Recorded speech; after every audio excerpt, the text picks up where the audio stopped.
time is here, by golly, disapproval would be folly. Deck the halls with hunks of holly, fill a cup and don't say when. Kill the turkeys, ducks, and chickens, mix the punch, drag out the dickens. Even though the prospect sickens, brother, here we go again. Welcome back, my fellow agents. It is Christmas Eve of 2024, which is why we got Tom Lehrer as an opening on his A Christmas Carol. Not that I agree with his sentiments, 100%, but it is I, X7, hey, I am a stop motion, your agent of stop motion animation. Awesome stop motion animation. Something like that. It's dinosaurs. It's a Czech movie that was brought over here, made in 1955 by Carl Zeman. Brought over here and added an English prologue to make it look like the kids were New Yorkers, and then released in various parts of the country. Not that I ever got to see it. But that literally is a saber-toothed tiger there, isn't it? Anyway, it's kind of an interesting little. It's a fun movie, and I wish I had seen it as a kid because, well, we'd have played this all the time. Come travel with these four adventurous boys as they explore the past in an exciting expedition that takes them 300 million years back through the ages in their journey to the beginning of time. Yes, Journey to the Beginning of Time, otherwise known as Cesta de Provacu. No, get rid of this. Go away. Oh, really? Now you're not going to respond? Freaking Google. Anyway, we'll just go from there.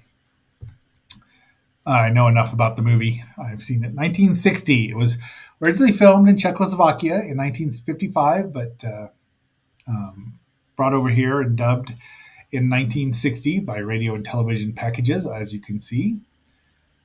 William Caton produced it. Additional dialogue by Fred Ladd, and we all know Fred. He did. This was 4 years before both Astro Boy, Gigantor, and Kimba, but not quite. I don't know. He did a lot of stuff and was really glad that he helped with this. And so the dubbing cast is not even anywhere near here. So I don't know who it is or what it is. And we will, as we'll see, Carl Zeman, of course, Fred Ladd, unit director, because he did everything. So this is one of his earliest movies. And there's our cast here, which are not the cast at all. That just cracks me up. They really changed all the. Let's see. Peter is James Lucas, who's Josef Lucas. Tonic. Tonic is. Let's see. Peter. Wait a minute. Tonic, who also the main narrator. Tonic, who also narrates. Jenda and Durka. None of them. Victor Betrol. No. Tony. Peter Herman was Tonic. So Tony, Tonic. And then Ben Jojo is Victor. Well, it's called Victor Betrol here. I don't have any idea which one he was. In the Czechoslovakian, they want to find a living trilobite. And during a break from school, they go down a river in a rowboat, and it leads them to the beginning of time. Here, there's a little production there. They're in New York City. There they are. Headed across, they're going to the American Museum of Natural History, founded in 1849. This is all the prologue. Takes about, 7 minutes to get them through there. Doc, he's called Doc, as the narration says, Peter, because he wants to be a scientist. However, he's not smart enough to know that he calls himself an archaeologist later on when he means paleontologist. I made that mistake when I was in first grade. These guys are teenagers. Be that as it may. Here we get to see the old school actual fossils of the dinosaurs. I'm assuming that's a Brontosaurus there. Then we get the Stegosaurus, the Allosaurus fragilis. That'd be a Stegosaurus stenops, in case you wanted to know. And a lovely Charles Knight painting where do they keep both of them? No. Interestingly enough, Czechoslovakian artist, paleo artist Zdeněk Burian was the one that this influenced was the influence on Carl Zeman. So, but they use obviously the American Charles Knight, who both of them great paleo artists, vintage paleo artists, if you will. Now, so they have all this stuff here. There's our Tyrannosaurus Rex, and this print is as the best one you'll ever see. It's from as you'll see, the Criterion collection that I purchased a couple of years ago. It's from 2020, and it's got 3 movies on it. It's called The Fantastic Journeys of Carl Zeman. So 2 of the movies have English versions, and this is one of them. It's a slightly different. The English version runs 84 minutes, and the running time of the Czech version is 93. So there's 10 minutes taken out. I've watched the Czech version once, and the ending doesn't make any more sense than the English version. Well, makes it a little less sense, actually. I don't even know what happened to him. But that's a story for another day. Doc wonders that because the Protoceratops, they found the eggs, and he wonders if dinosaurs might be related to birds. So close. So close. Yes, Doc, they are. And then they pan up to the painting of the pteranodons, which are not birds. He calls them birds, they're not birds. And then here's our MacGuffin that gets him to going back in time, the medicine man from whatever tribe you want to call it. He's in a ship, and he's staring at the boys in a mystical, mesmeric way. And then they go boating. Or do they? It's still in New York, and they go boating right into a painting that Wile E. Coyote could have done. But he didn't. This is where the Czech movie starts here for us, here in the States. Once again, I did not see this growing up. I wish I would have, because it might be my number 2. It might displace Squangy, but because I don't have the sentimental attachment to it from being 8 years old, 9 years old. Oh, I loved this 9 years old. But they go out and they wander into an ice age. Somehow New York City is gone. The boys aren't that bright right away, but lovely. I mean, they gotta be cold. These actors are little troopers. They're very well provisioned for kids that were just going to spend the day at the museum. I mean, bread and food and warm clothes. The first encounter is with a mammoth, a woolly mammoth. Mammothus something or another. It's really not called a mammoth, but do we have one in here? Nope, doesn't even give me one, bastards.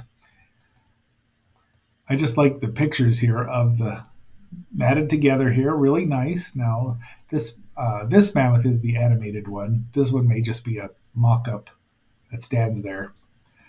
He does that a lot. There's two-dimensional animation. There's stop-motion animation. There are puppets, small puppets and full-size ones, as we will see. And there's just great shots. Look at this. This is a lovely shot. Next morning, everything's thawed, and they're headed upstream. And they found a caveman's cave. And I think that his art's actually pretty good. And that is Peter there. Or is that Peter?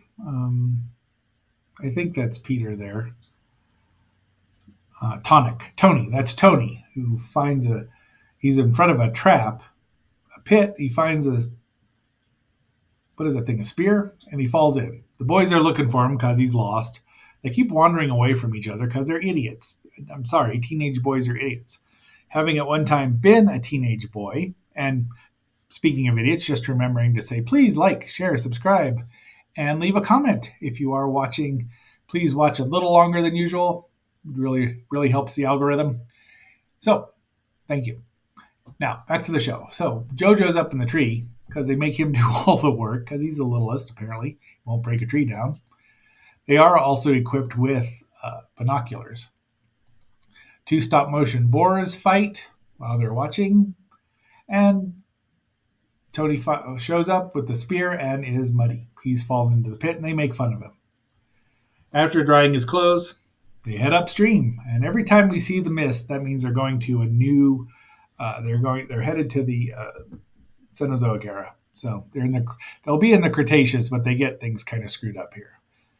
This is a miniature set with the painting obviously behind it, but these are nice little miniatures. The boys strip off all their clothes, and also apparently they're not quite in the Cenozoic yet, because here's some cartoon or two-dimensional animated gazelles, those antelopes. I should know what this is called, and I'm drawing a complete blank. It's a proto-elephant. And there's our saber-toothed cat, although Doc calls it a saber-toothed tiger. Some giraffes, just cartoony walking by. The boys are very capable here. They do all this stuff. They're well equipped. They can catch fish. JoJo catches one later on. They build their own fortresses, or I wouldn't say fortresses, but let's say shelters. They're putting one up here because of the sun, because it's hot now. Another just a lovely shot there. Doc's riding, finds an alligator, which have been around for years, so nothing new there. And I'm pretty sure that's just a picture of a actual leopard, or jagula, as Winnie the Pooh would say. Who doesn't want to eat that scrawny little kid? More mammals, and I got lost interest about now, but then we see a Uintatherium. They were discovered in Utah, which is hence the name Uinta. That's for you there, Lilith. This is part puppet, part stop motion. Doesn't move too much. See, the boys have decided they should sleep in a tree, hoping that nothing comes down on them from above. And they have to be climbing up and doing all their own stunts because they're the only four actors in the entire movie. And now they call it a Phororhacus. It looks like a diatrima to me, but I think it's called a Gastornis now. Such a boring name as opposed to diatrima. And it runs after, I think Doc is the one who runs into it and gets chased. It does show the diatrima eating something that was an animal. Now we know that they probably just ate seeds. But once again, does it look like a dinosaur? Yeah. So there they go, upstream some more, and finally we get to the pteranodons. And we get they actually attack. So this is probably the most pteranodons you'll ever see, and they're really well done. They try to eat little JoJo. This is a stop motion JoJo because he's the littlest. They probably couldn't have lifted him off the ground even at 27 feet. And then they land, and then they find a Styracosaurus. Now, Wikipedia says this is not an animated model, but it does eat the plants. So I think it is. But they're still, I'm sorry, Styracosaurus are not, no matter how much Kaida likes to play with the little toy Styracosaurus, it's not the most exciting. Here we see George, the Stegosaurus, just watching them. They are kind of cute, aren't they? What they keep calling it a spoonbill because of the spoon there, and it's like, what, you know better than that. An extraordinary recreation of history, acclaimed by Dr. Edwin H. Colbert of the American Museum of Natural History as absolutely authentic.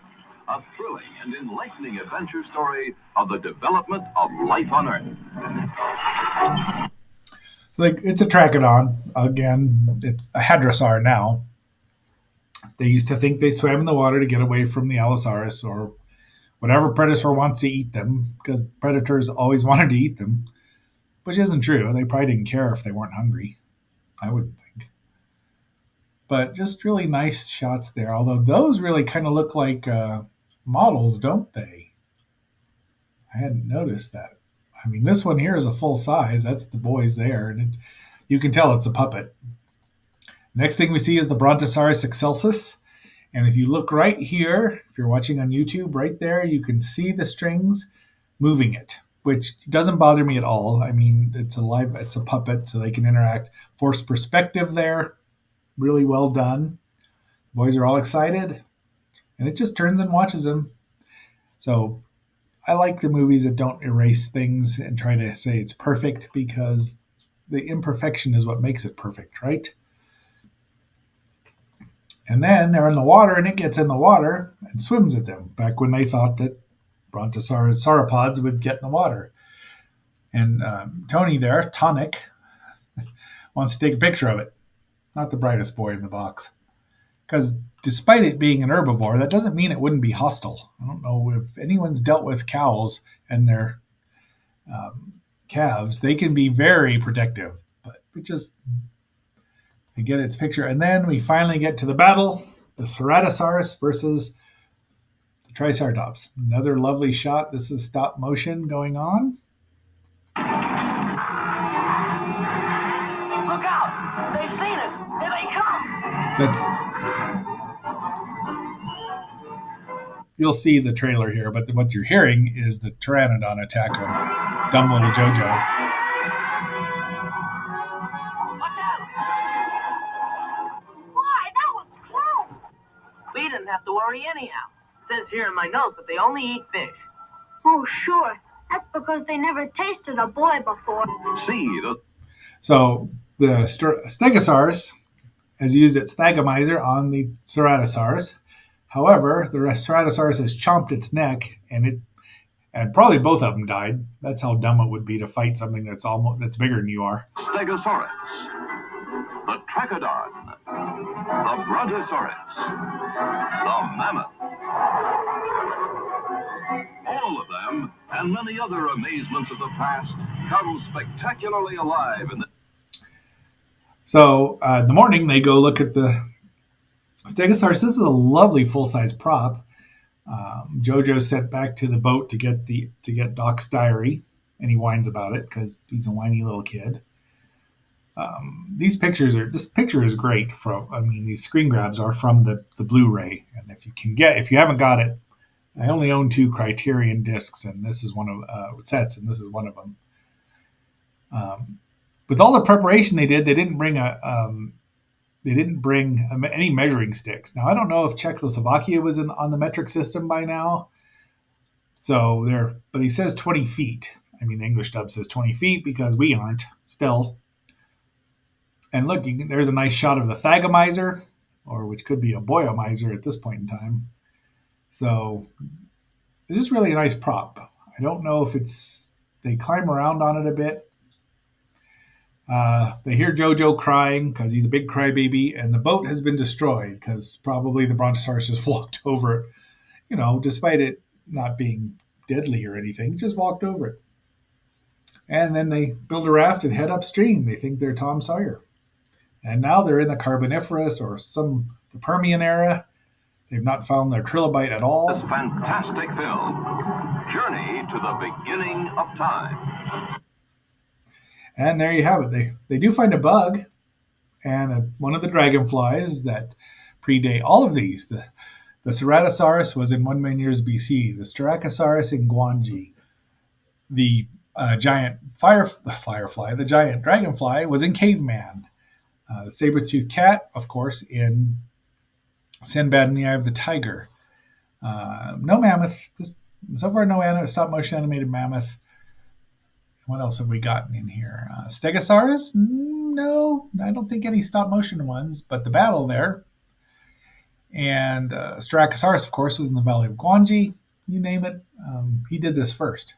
Not that Harryhausen was trying to copy him at all, but, the pteranodons predate both Guangxi and the 1 million years BC. So this bug gets away, does not face the messy end that the one did in Caveman. Skish. That'll be a fun one to review. I've got the Blu-ray of that too, of course. Don't you know? Then we see Jojo, the moron, chases after this bug, further and further away from his party, because he knows, he is the baby of the group. But he sees some. I would assume these are amphibians of some kind. There you go, Frog. There's proto-frogs in here. Special Agent Frog, you get a shout out. And there's another one that looks snaky. And then we see what's described as an Eriops in some places. Right here is Doc's journal. There's a picture of it. Looks kind of froggy, doesn't it? JoJo's afraid of it. It does have teeth, so maybe he's smart.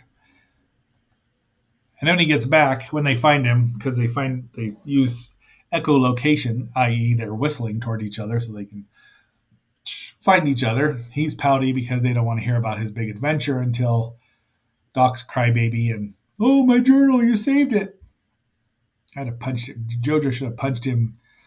Well, where he would have punched him is probably pretty low, and Doc kind of deserved it. And now we're back to where there's no life at all. They're like, oh, we're at the beginning. There's the ocean where life came from. It's teeming with life.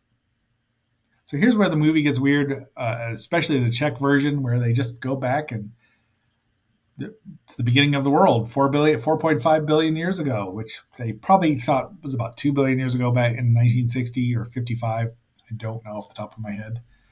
And then time begins. And then they wake up. Was it all a dream? Except that Doc's diary is not. It's all mangled and water-soaked and waterlogged. Of course, we don't see if he's written anything in it. What about the camera? Did that come back with Tony or Tonic? We don't know.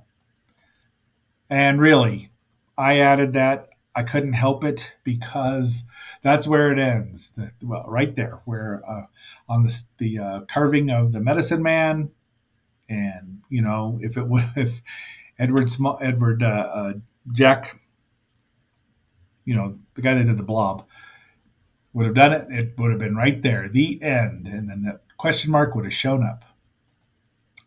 And that's Dr. Edwin Colbert, I suppose. That's who they mentioned in the trailer. And there we have it. Here is the original release. It got released on Good Times Home. And does it look like they might have Jurassic area, right to the Jurassic area? No. I mean, they did, yes, but they went further than that. So I bought this right away. It was $10 because it was LP mode, of course. And it had an issue because the sound was out of sync during the last reel or so. It doesn't matter once they get to the narration, but you can tell the splashes are off. But they fixed that. Obviously, Criterion wouldn't let that go through. Here's the Czech poster for probably a reshowing. That's the Blu-ray set I have. That's a picture of my actual set. So I've watched, I don't know which two of these I watched, but I watched one of them. Here's the poster, which looks great. This does not happen. No Dimetrodon. It's not a saber-toothed tiger. No Triceratops. It's kind of a big fat hairy lie. You'd think, and there we go. So my fellow agents, just be careful whenever you leave a museum that you know where you're going and you don't get into a tunnel that leads you to the beginning of time, because you don't know if you're going to get back or not, do you? All right, let's hear Tom sing us out just a little more. On Christmas Day, you can't get sore. Your fellow man you must adore. But until our next assignment, this is X7 signing off. Take it away, Tom. There's time to rob him all the more. The other 360 of war. Relations sparing no expense'll send some useless old utensil or a matching pen and pencil. Just the thing I need. How nice.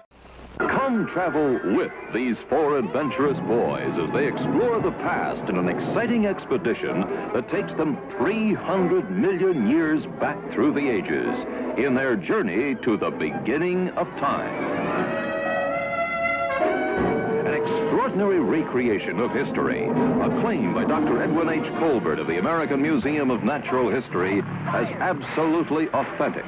A thrilling and enlightening adventure story of the development of life on Earth. Look out! They've seen us! Here they come!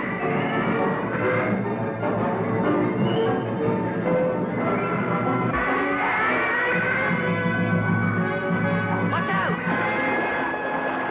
Why, that was close. We didn't have to worry anyhow. It says here in my notes that they only eat fish. Oh, sure. That's because they never tasted a boy before.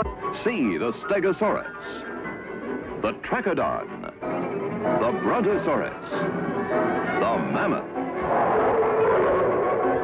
All of them, and many other amazements of the past, come spectacularly alive in this fantastic film, Journey to the Beginning of Time.